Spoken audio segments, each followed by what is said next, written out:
Salut les people! Bienvenue dans votre vidéo magazine. Finaliste malheureux de Top Chef 2020, Adrien Cachot a retrouvé Mallory Gapsi pour un projet très spécial. En effet, les deux candidats ont ouvert ce jeudi 16 juillet à Paris leur friterie éphémère, 140 Degrés Street, inspiré du restaurant monté durant la guerre des restos dans l'émission de M6. Problème, des centaines de personnes ont voulu goûter leurs frites. Victime de son succès, la friterie a dû fermer de façon temporaire dès le lendemain. Même s'il n'a pas remporté Top Chef 2020 face à David Gallienne, Adrien Cachot fourmille de projets. Le candidat a décidé de fermer son restaurant situé à Paris pour se lancer dans une nouvelle aventure. Mais avant d'ouvrir un nouvel établissement, il relève un défi un peu fou, lancer le resto monté avec Mallory Gapsi, alias Malou. Lors de la guerre des restos, une friterie moderne, ils avaient remporté l'épreuve à l'unanimité. Le 140 Degrés Street a donc ouvert sur la péniche de l'Atelier, quai de la Tournelle, à Paris ce jeudi 16 juillet. Sauf que les deux candidats ne s'attendaient pas à un tel succès.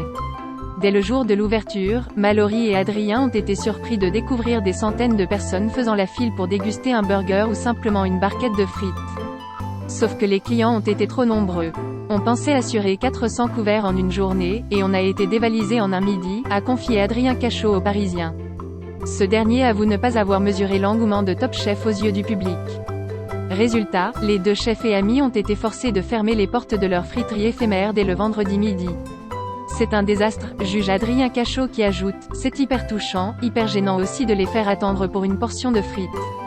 Je pensais que ce serait tranquille au mois de juillet. » Afin de pouvoir continuer leur activité, les deux candidats ont commandé du matériel en plus mais ne veulent pas proposer des produits de moins bonne qualité.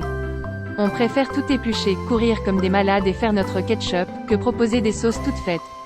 On veut que ce soit de qualité et accessible à petit prix, a précisé le finaliste de Top Chef. Après avoir fermé ses portes, la friterie éphémère a pu rouvrir ce vendredi soir, explique le Huffington Post qui a contacté le gérant. On a eu 450 personnes le premier service alors qu'on avait prévu pour 400. Hier soir, on a fait 600. On n'a pas eu de rupture de stock mais ça devenait compliqué de gérer les équipes. On a commandé plus de friteuses mais plus on produit, plus il y a de monde. A précisé au site Selim Gapsi, le cousin de Mallory et propriétaire de la péniche.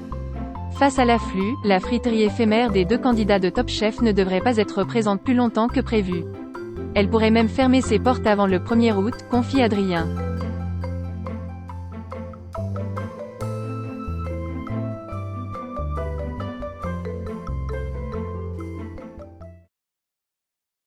À très bientôt les people. Et n'oubliez pas, abonnez-vous pour plus de vidéos.